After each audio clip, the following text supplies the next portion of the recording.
He lost, how he lost. Unfortunately, only speaks Russian for our purposes, so he won't explain to us why he lost. But now we're down to heads up. It's the 56th hand, and it's mano a mano. Mark Vronsky, 461,500 in chips. Peter Vlasenko, 173,500 in chips. So almost a 3-1 chip lead for Mark Vronsky.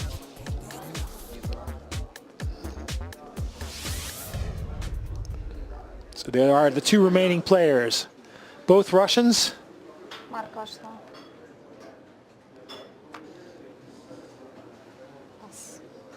And really, Mel, heads up is almost a completely different game, isn't it? Yes, it is, because you know, there are times where you have to be aggressive, and there's other times you have to be slow play a lot of hands to get your opponent to be in the pot, because you may not pick up another better hand than that. And if you see any weakness, you've got to attack it heads up. Now, Queen 9. And any two cards generally play heads up.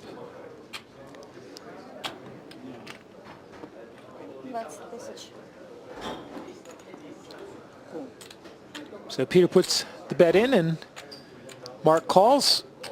20,000 the bet. What's his hand? Good question. Jack and 8. And a queen, 10 and 6 on the flop. So pair of queens for Peter, puts him in a commanding position. 3 changes nothing. Mark checks.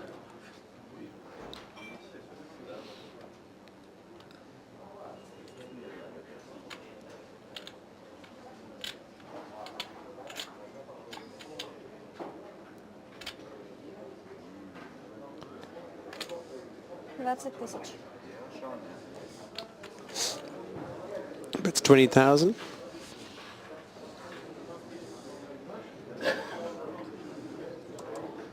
Mark Vronsky.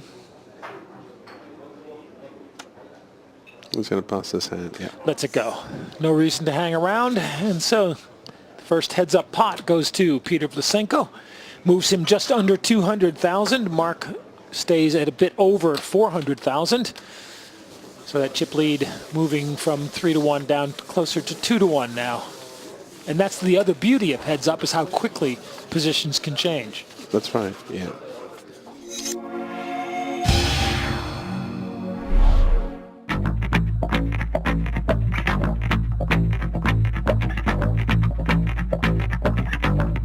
Well, my name is Manana.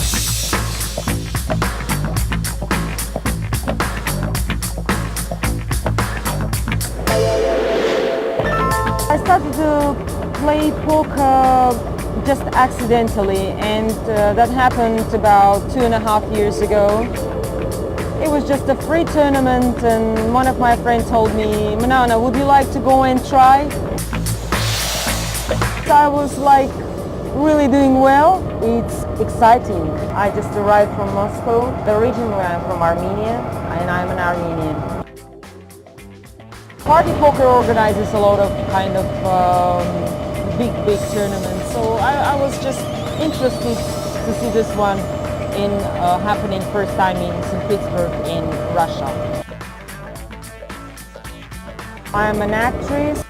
I do films and TV series, soap operas. The actors who know me and they found out that I'm playing poker, some of them, they really don't think it's a good idea because they're so far away from this world, a poker world. But I all the time tell them that this is really fantastic, that they should try. And of course I bring some of my friends who are actors and film directors or cameramen, I bring them to the tournaments, like free ones, and they really enjoy it and they think this is great.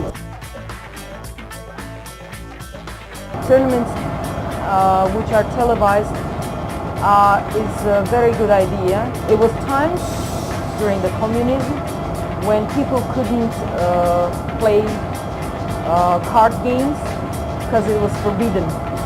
But then all of a sudden they can see it on TV, like people are playing amongst each other. Women playing in a poker in Russia is, well, it feels okay. Yes, some men they don't like really that women are playing. They think women cannot play that well, and they think women are not strong players. But as my opinion, some women are very, very strong players, very tough. In a poker, you don't need a physical strength. You just need to be smart. Talk about losing it on the river. There you have it, and we're back to heads up. 63rd hand, Peter first to speak. There's the button. Queen 5. Oh, that's Queen 5 for Mark. 20 тысяч. Peter raising 20,000 with the 6-10, so using his position, but Mark with the Queen 5 calling. So we'll see our first flop.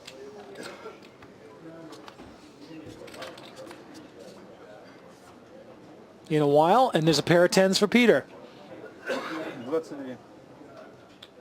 22,000. Oh boy. And Mark putting in the bet. Call. Peter calls. 4. That was a very quick call. I think Mark has got the warning bells.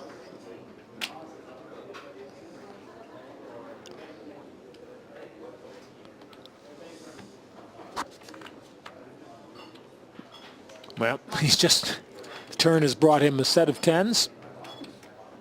If the warning bells were going, they should be blaring at this point.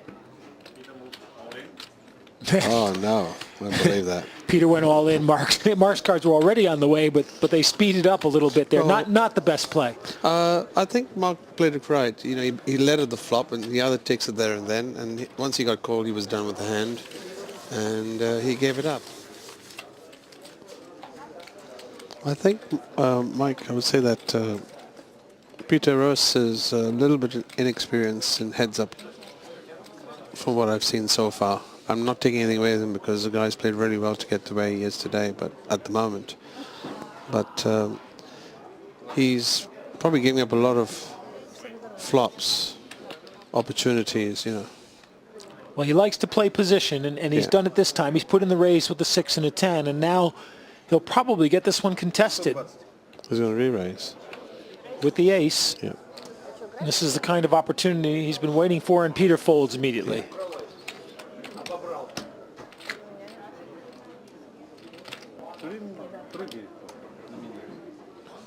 And you see, this is the thing. You look at those percentages, and what that tells you is that even with a hand that doesn't look strong normally, he's not even a 60-40. He's better than a 60-40 shot before the flop. It's not as bad a hand as you think when you're heads up. No, it's not. But that's where the inexperience, because he's playing it like a full table, you know. He had 6-3 diamonds the hand before, and really that's a call.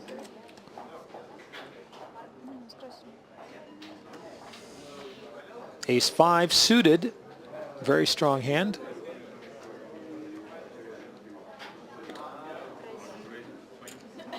Peter Vlasenko, Queen 8, and just lets him go again. Yeah. He won't play them when he's not in position.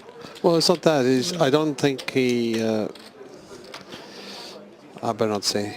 No, it's fine. You don't think he realizes the strength? I don't think the strength of his hand. He realizes the percentages that he should be making these calls because it's heads up more than anything else. It's, you know, you may know the percentages outside that, but in heads up, it does make a big difference. You're never that big a dog in the hand. Well, you know, he's not going to give up without a fight. I suppose that's one way of looking at it. 9-10 for Mark Vronsky.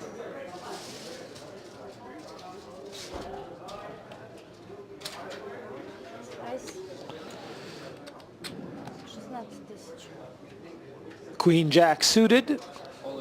All in. There's the call. Now Mark put in the raise. Peter comes back all in. And Mark's going to pass that one out. He just showed him the Queen Jack. Well, I'm really I'm surprised say, at that. Yeah, that's right. I'm really surprised that